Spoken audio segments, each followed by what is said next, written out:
Good morning বন্ধুরা, কেমন আছো সবাই? আশা করি সবাই খুব ভালো আছো। দুষ্টু মিষ্টি আরাধ্যার আরেকটি ব্লগে তোমাদের সকলকে স্বাগত জানাই। দূরের বন্ধু কাছের বন্ধু সবার জন্য রইল অনেক অনেক অনেক ভালোবাসা। সকাল সকাল উঠে সমস্ত কাজ সারা হয়ে গেছে আমার। তারপরে আরাধ্যাকে স্নান খাওয়া করিয়ে স্কুল পাঠিয়ে দিলাম। বাড়িতে এসে টমেটো দিয়ে একটা চচ্চড়ি বানিয়ে ফেললাম, আর সেটাই তোমাদের সাথে একটু শেয়ার করে নিলাম।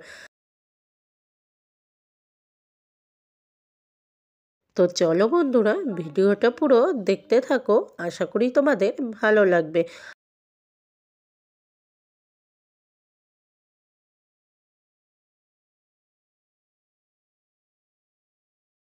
সকালে ঘুম থেকে ওঠার পর থেকে রাতে শোয়ার আগ পর্যন্ত সব কিছু তো আর শেয়ার করা হয় না, তবে যতটুকু পারি তোমাদের সাথে শেয়ার করার চেষ্টা করি। যাই হোক, আজকে কি রান্না করছি দেখে নাও। আজকে করছি কাঁচা টমেটো চচ্চড়ি। ভেবেছিলাম চিংড়ি মাছ দিয়ে করব। আরাধ্যাকে স্কুলে দিতে যাওয়ার সময় একটা বাজার পড়ে, তো সেখানে খোঁজ করেছিলাম, মাছ ছিল না। মানে চিংড়ি মাছটা ছিল না, অন্য মাছ ছিল। তো নেওয়া হলো না। বাড়ির সামনে থেকেও পেয়েছিলাম, কিন্তু সেই বড়া খাওয়ার যে চিংড়ি মাছ হয় না, সেই চিংড়ি মাছ। তাই আমি আর নিলাম না। ভাবলাম তাহলে সর্ষে বাটা দিয়ে একটু করি। আর যেদিনকে চিংড়ি মাছ দিয়ে করব সেদিনও অবশ্যই তোমাদের সাথে শেয়ার করে দেব। টমেটোগুলোকে কিন্তু প্রথমে একদম পাতলা পাতলা করে কেটে নিলাম। তাতে টমেটোটা খুব ভালোভাবে নরম হয়ে যাবে। আর আলুগুলোকেও ওরকম একদম পাতলা করে কেটে নিতে হবে। আর এই সবজিটা কিন্তু শীতকালেই পাওয়া যায়, তাই না বলো? গরমকালে কিন্তু খুব একটা বাজারে পাওয়া যায় না, পাওয়াই যায় না বলতে গেলে। আর এই সবজিটা খেতে কিন্তু ভীষণ ভালো লাগে। আমার তো খুবই ভালো লাগে। মানে একটা তরকারি দিয়েই পুরো ভাত কিন্তু খাওয়া হয়ে যায়। কারা কারা আমার মতো এরকম কাঁচা টমেটোর চচ্চড়ি খেতে ভালোবাসো, অবশ্যই কিন্তু কমেন্ট করে জানিও। এই কাঁচা টমেটোর যে কোনো রেসিপি কিন্তু আমার ভীষণ ভালো লাগে, খুবই পছন্দের। কিন্তু একবার জানো, এই কাঁচা টমেটো খেয়ে আমার কিন্তু পায়ে এত যন্ত্রণা শুরু হয়েছিল কি বলবো। সেই ভয়ে অনেক দিন কিন্তু আমি খাইনি। কিন্তু আজ কি হলো জানো, আরাধ্যাকে দিয়ে যখন বাড়ি ফিরছি, ওই বাজারটার মধ্যেই কাঁচা টমেটো বিক্রি হচ্ছিল, কিন্তু ওখানটায় দাঁড়ানোর মতো জায়গা ছিল না। সামনেই হাই স্কুল, আরাধ্যার স্কুলটা পেরোলেই হাই স্কুল। সেই স্কুলে আমিও পড়াশুনো করেছি মাধ্যমিক অবধি। তখন মাধ্যমিকই ছিল, তো তারপরে আমি আবার অন্য স্কুলে চলে যাই। এবার ওই স্কুল টাইমটা আর আরাধ্যার স্কুল টাইমটা হয়ে গেছে এক। পুরো 11টা থেকে ওটাও শুরু, এটাও শুরু। এবার হয় কি, ওই বাজারটার মধ্যে না একদম পুরো জ্যাম হয়ে থাকে। স্কুল টাইম বুঝতেই পারছো, গাড়ি ঘোড়া ভর্তি। তো দাঁড়িয়ে দাঁড়িয়ে অনেকটা সময় নিয়ে যেতে হয়। বাড়ি দিয়ে 10:30টায় বেরোই, কিন্তু পৌঁছতে পৌঁছতে আমার প্রায় 11টা বাজতে 5 মিনিট কি 10 মিনিট বাকি থাকে।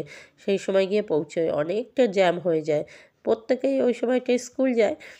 তো তার জন্য আর বাজারের মধ্যে দাঁড়াইনি। এবার বাড়ি আসার সময় ঠিক বাড়িতে ঢুকবো ঢুকবো সেই সময় দেখছি একজন ভ্যানে করে নিয়ে বিক্রি করতে এসেছেন।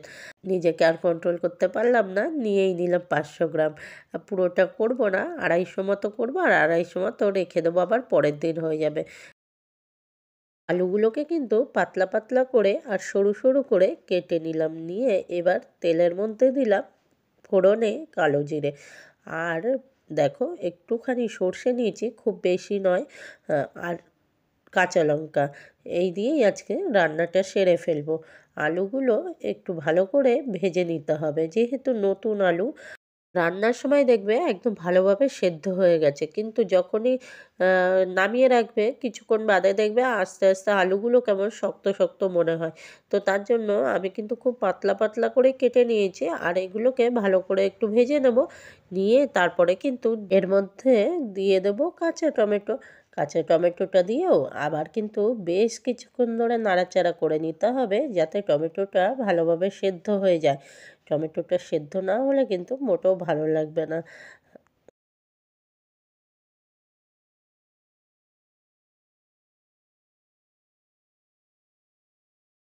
আর এই সময় কিন্তু আমি গ্যাসটাকে একদম হাই ফ্লেমেই রেখে দিয়েছি, যাতে চটপট করে ভাজাটা হয়ে যায়। আর আমি চটপট করে তরকারিটা করে তারপরে কিন্তু আরাধ্যাকে আনতে যাতে তাড়াতাড়ি চলে যেতে পারি, সেই কারণে একটু তাড়াহুড়ো রয়েছে। তো চটপট করে চলো রান্নাটা সেরে নিই, তারপরে আরাধ্যাকে স্কুলে আনতে চলে যাব। আর তোমরা ভিডিওটা কিন্তু কেউ কেটে দিয়ে দেখো না, পুরো ভিডিওটা জুড়েই থেকে যেও, আশা করি তোমাদের ভালোই লাগবে। আর যদি ভিডিওটার কোনো অংশে তোমাদের ভালো লেগে থাকে তাহলে অবশ্যই ভালোবেসে একটা লাইক করে দিয়ে যেও। আর একটু যদি ভালো লাগে তাহলে ভিডিও রিলেটেড কিছু কমেন্ট করো। আর বন্ধুবান্ধব আত্মীয় স্বজনের মধ্যে যদি ভালো লাগে তাহলে শেয়ার করে দিতেই পারো। পুরনো সমস্ত বন্ধুরা তো আমার চ্যানেলটাকে সাবস্ক্রাইব করে দিয়ে আমার পাশে রয়ে গেছে, কিন্তু যারা নতুন আসছো তারা কিন্তু অবশ্যই ভালোবেসে আমার চ্যানেলটাকে সাবস্ক্রাইব করে দিয়ে আমার এই ছোট্ট পরিবারের একজন সদস্য হয়ে আমার পাশে থেকে যেও। টমেটো আর আলুটা ভালো করে ভাজা ভাজা করে নিয়ে তারপরে দিয়ে দিলাম বেটে রাখা সর্ষে আর লঙ্কাটা দিয়ে, কিন্তু আর বেশি নাড়াচাড়া করা যাবে না, তাহলে কিন্তু তরকারিটা তিতো হয়ে যেতে পারে। তো তার জন্য একটু সামান্য নাড়াচাড়া করে তারপরে দিয়ে দেবো সর্ষে আর লঙ্কাটা বেটে রেখেছিলাম সেটাই ধোয়া জলটা। ব্যাস, তারপরে চলো কি কি মশলা এর মধ্যে অ্যাড করি সবটাই তোমাদের আস্তে আস্তে দেখাচ্ছি।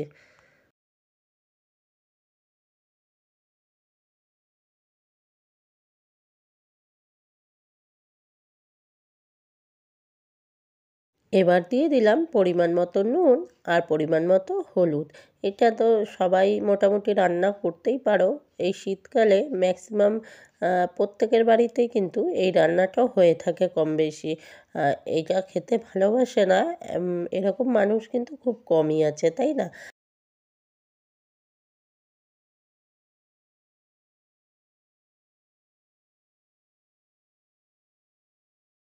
রান্নাটায় একটা সুন্দর রং আনার জন্য দিয়ে দিলাম সামান্য পরিমাণে কাশ্মীরি লঙ্কার গুঁড়ো। এটা চাইলে তোমরা দিতেও পারো, আবার নাও দিতে পারো। শুধুমাত্র রান্নায় একটু সুন্দর রং আনার জন্যই আমি দিলাম। আর দিয়ে দিলাম কিন্তু পরিমাণ মতো চিনি। এটা তো বলে দেওয়ার কিছুই নেই, তোমরা জানোই আমার সমস্ত রান্নাতে একটু হলেও চিনি পড়ে। তো তার জন্য একটু চিনি দিয়ে দিলাম আর জল দিয়ে তারপরে কিন্তু এটাকে একদম অল্প আছে বসিয়ে রেখে দিলাম প্রায় আধা ঘন্টা মতো। দেখো মোটামুটি রান্নাটা কিন্তু একদম কমপ্লিট।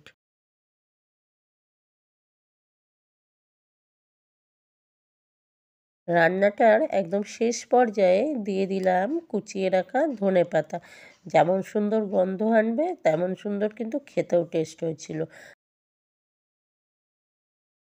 এবার একটু নাড়াচাড়া করে তারপরে কিন্তু নামিয়ে নিলেই রেডি হয়ে যাবে আমাদের কাঁচা টমেটোর চচ্চড়ি।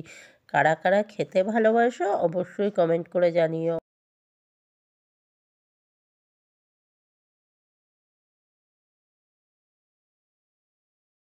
দেখো এটা দেখতে যেমন সুন্দর হয়েছে খেতেও কিন্তু হয়েছিল খুবই সুন্দর, খুব সুন্দর। আর কোনো তরকারি লাগে না, এটা দিয়ে শুধুমাত্র এক থালা ভাত কিন্তু কখন উঠে যাবে বুঝতেও পারবে না। এবার কিছুটা পরিমাণ এই টিফিন বাটিতে তুলে নিয়ে তারপরে কিন্তু বাপের বাড়ির উদ্দেশ্যে রওনা দেব।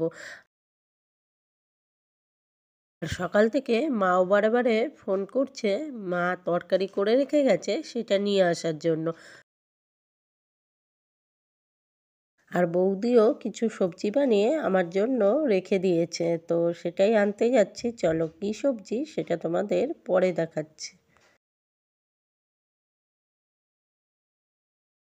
ভাবলাম একেবারে কাঁচা টমেটোটাও রান্না করি, ওটাও নিয়ে চলে যাব টিফিন বাটিতে, আর ওখান থেকেও কিছু খাবার নিয়ে চলে আসব। তো আরাধ্যাকে স্কুল থেকে এনে তারপরে ওকে ড্রেস চেঞ্জ করিয়ে এবার কিন্তু আমি বাড়ির উদ্দেশ্যে রওনা দিয়েছি। হেভি ভালো লাগছে আমার। এসে ভাত খেতে হবে, দৌড়াবি না পুকুর। আজ দুপুরে মেনুতে কি কি ছিল চলো দেখে নাও। কাঁচা টমেটোর তরকারি আর কাতলা মাছ এই দুটো আমি করেছিলাম, আর মোচার ঘন্ট এটা কিন্তু বৌদি করে পাঠিয়েছে। আর ছিল লাউ আর ওলকপি তরকারি, এই দুটো কিন্তু মা করে পাঠিয়েছে। তো যাই হোক, দুপুরের খাওয়া দাওয়া বেশ সুন্দর হলো, আর ভিডিওটা তবে এখানেই শেষ হলো। সবাই ভালো থেকো, সুস্থ থেকো, সাবধানে থেকো। ফিরে আসছি নতুন কোনো দিনে নতুন কোনো ভ্লগ নিয়ে। আজকের মতো টাটা।